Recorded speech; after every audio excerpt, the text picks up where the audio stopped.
Well, if we continue on that theme of authority, if the idea of law in Thomas's sense is that law has authority over us and really has authority over us whether we want it to or not, then it's quite natural to ask where that authority comes from. And in looking over this this question here, 91 on page 24, of the various kinds of law, we get a kind of a complex answer to that. Authority has to be based on something. Right? That is, if there's a claim that someone or something has authority over you, they have to show their credentials in a way, right? And in a certain respect, we do get the credentials. Obviously, Thomas thinks there are three basic types of law, and what's important, of course, initially is to see how they fit together, and that is signaled by his presentation, first introducing the idea of eternal law, then introducing the idea of natural law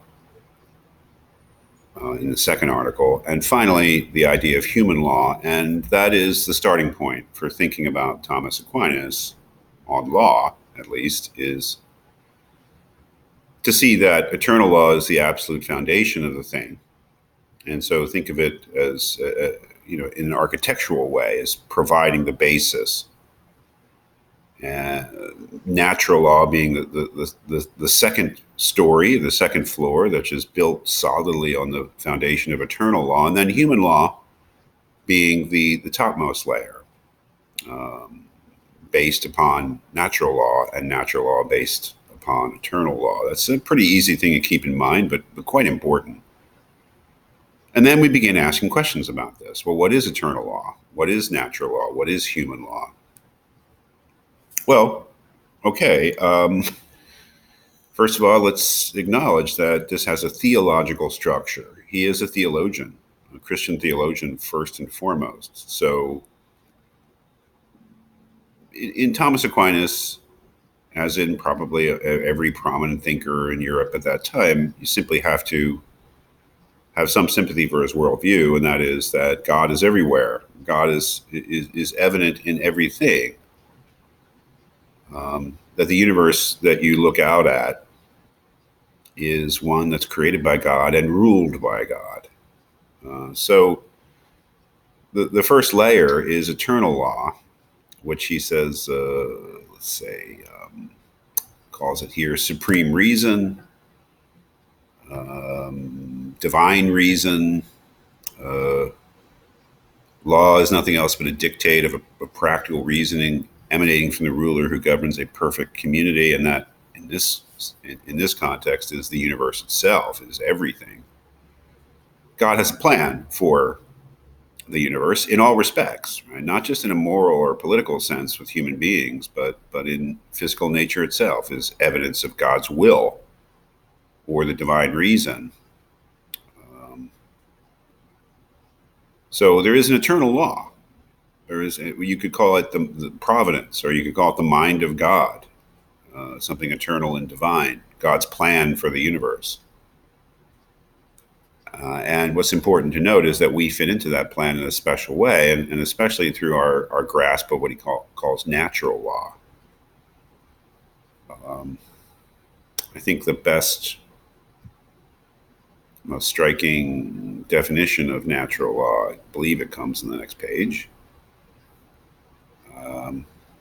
Yes, on page 25, the end of the first paragraph, it is therefore evident that the natural law is nothing else than the rational creature's participation in the eternal law. That's crucial. The idea is that reason itself, because we are rational creatures, because we have a capacity to think and to recognize truth, that we participate in the eternal law in the sense that we partially are able to understand it. No Christian believes that any human being can completely comprehend God or God's plan for the universe. It's always a partial one. And natural law in the guise of our reason, or you might call it even the natural light of our reason, is our partial grasp of God, or at least God's plan. Um, so, uh, yeah, the natural law is a very expansive concept, a very broad concept. Um, that we as rational creatures, uniquely in nature, participate in. Um, and it is quite clear that reason and natural law are the really the real foundations of our morality, according to Thomas Aquinas, because it's through being rational creatures that we're able to recognize basic moral truths, that the self-evident truths that he thinks are at the bottom of the natural law are things that we can naturally see. And if we say that our that ability is a reflection of God's will, then you can see where the authority kind of comes from, right? That is, the authority is ultimately theological, and it rests upon the belief that our reason allows us to see God's truth, or the moral truth about the universe, which is God's truth.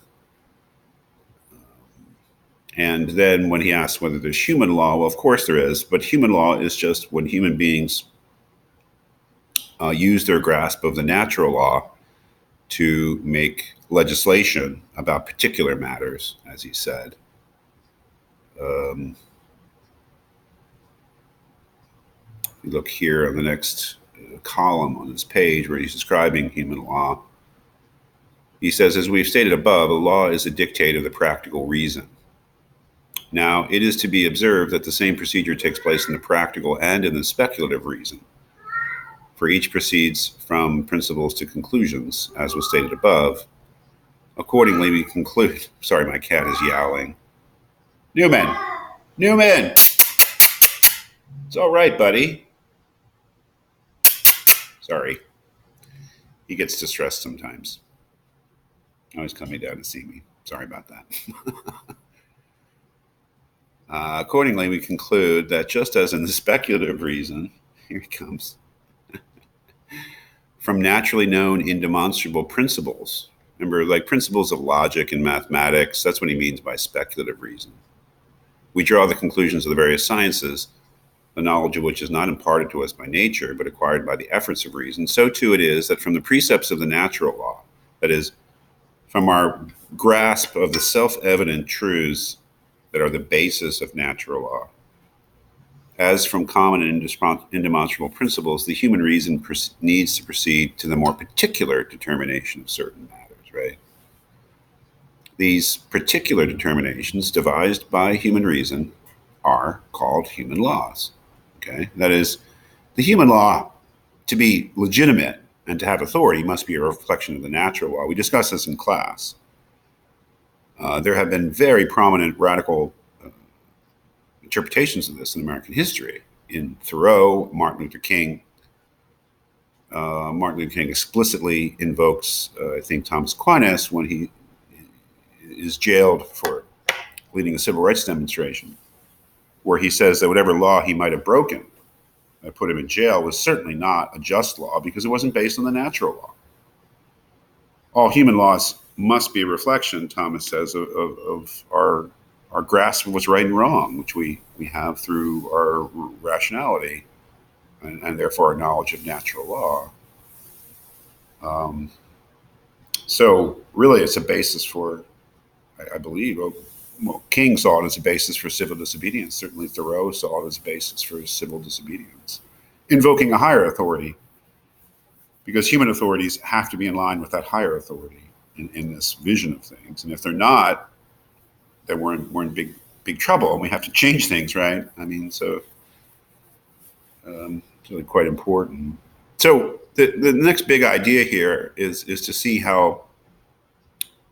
what he means by eternal law, natural law, and human law, and then crucially to see how they fit together and in what way they fit together in this sort of architectural way, where one floor, one level depends upon the one beneath it.